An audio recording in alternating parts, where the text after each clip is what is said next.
संयुक्त राष्ट्रीय संरक्षक विश्व हिंदू परिषद परमादरणीय दिनेश जी,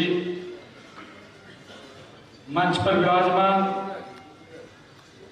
महामंडलेश्वर स्वामी धर्मदेव जी महाराज, मंच पर विराजमान परम पूज्य स्वामी चीनादान जी महाराज, मंच पर विराजमान योगीराज अमर ज्योति जी महाराज, मंच पर विराजमान आचार्य स्वदेश जी, मंच पर विराजमान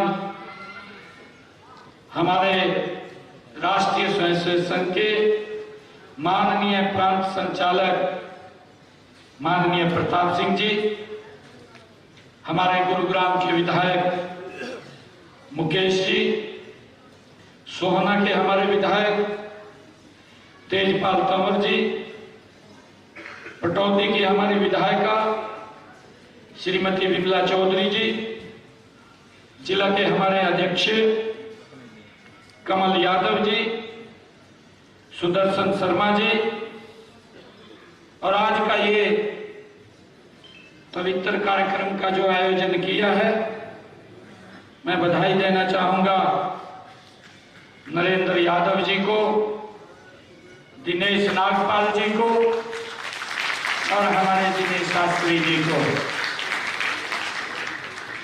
आज का ये ऐतिहासिक दिन है और ऐसा ये दिन है, मैं मंच के ऊपर बैठा हुआ सोच रहा था कि आज के दिन एक सूरज उगा भी, एक सूरज छिपा भी। आज ऐसे महान ये हमारे योद्धाओं का ये दिवस है जिसको आज पूरी दुनिया और भारत के कोने कोने में उनको याद किया जा रहा है।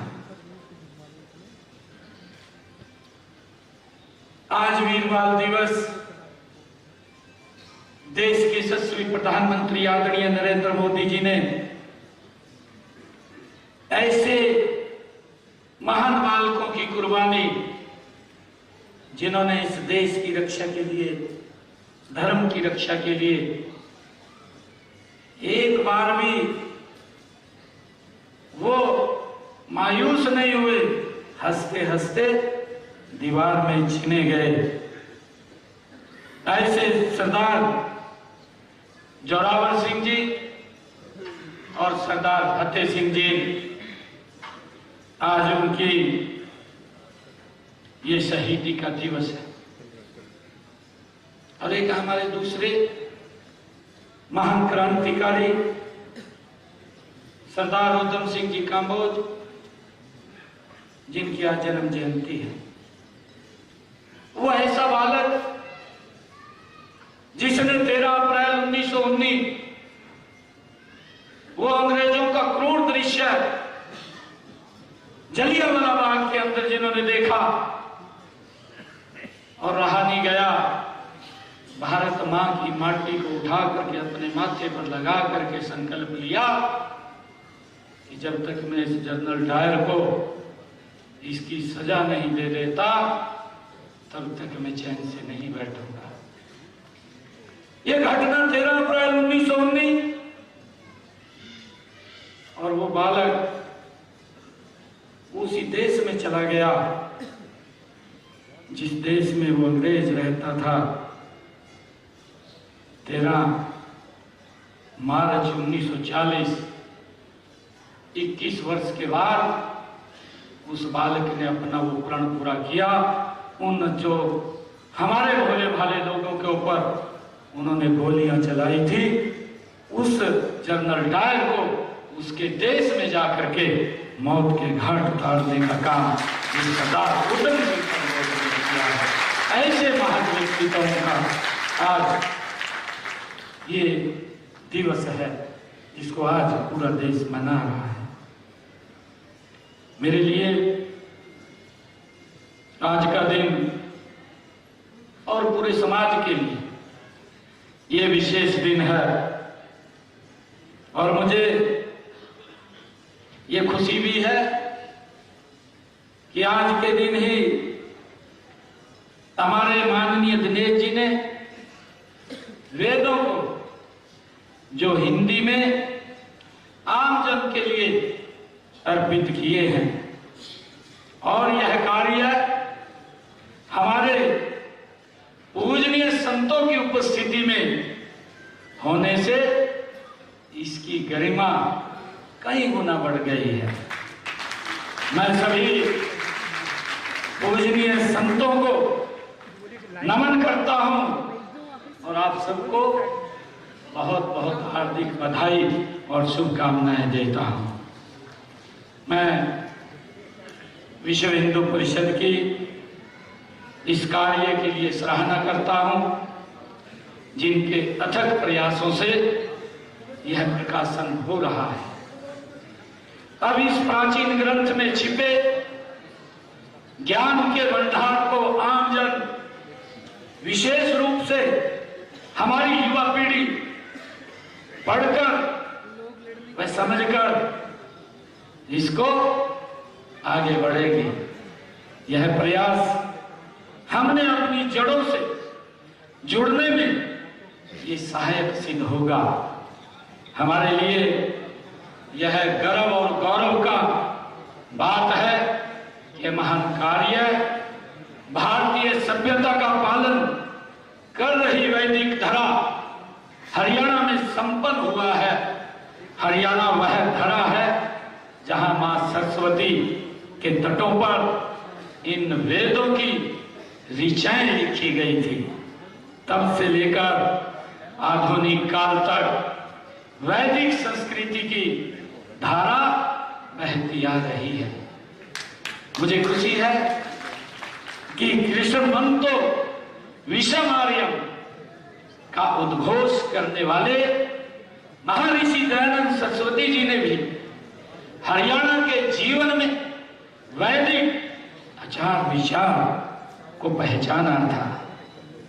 और उन्होंने कहा भी था, जब वो रेवाड़ी में एक बार आए थे, उस दौरान उन्होंने लोगों को देख करके कहा था कि हरियाणा तो हरियाणवी का स्वभाव भी है कि वो स्वभाव से आर्य हैं और वैदिक आचार विचार को मानने वाले हैं।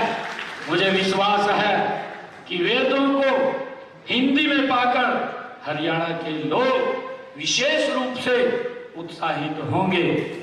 वेदों का वह ज्ञान जिसमें भारत विश्व गुरु बना था, हम सब जानते हैं। हम बोलते भी थे कि भारत सोने की चिड़िया है, और इन्हीं वेदों के ज्ञान से ही यह भारत विश्व गुरु बना था।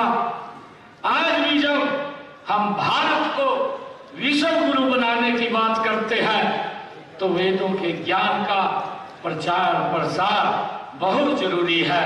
वैदिक ज्ञान ही माननीय प्रधानमंत्री नरेंद्र मोदी जी के विकसित भारत के विजन का आधार बनेगा। मुझे ये खुशी है।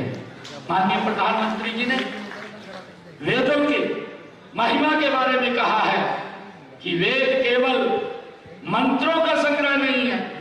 आदरणीय प्रधानमंत्री जी ने अपने शब्दों में कहा है कि वेद केवल मंत्रों का संग्रह नहीं है, वे ज्ञान और विज्ञान का भंडार हैं जो आज मानवता का मार्ग करते हैं।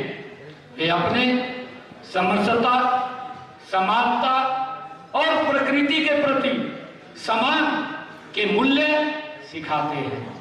माननीय प्रधानमंत्री जी के इस कथन मात्र में वर्तमान समय में वेदों के ज्ञान के महत्व का पता चलता है।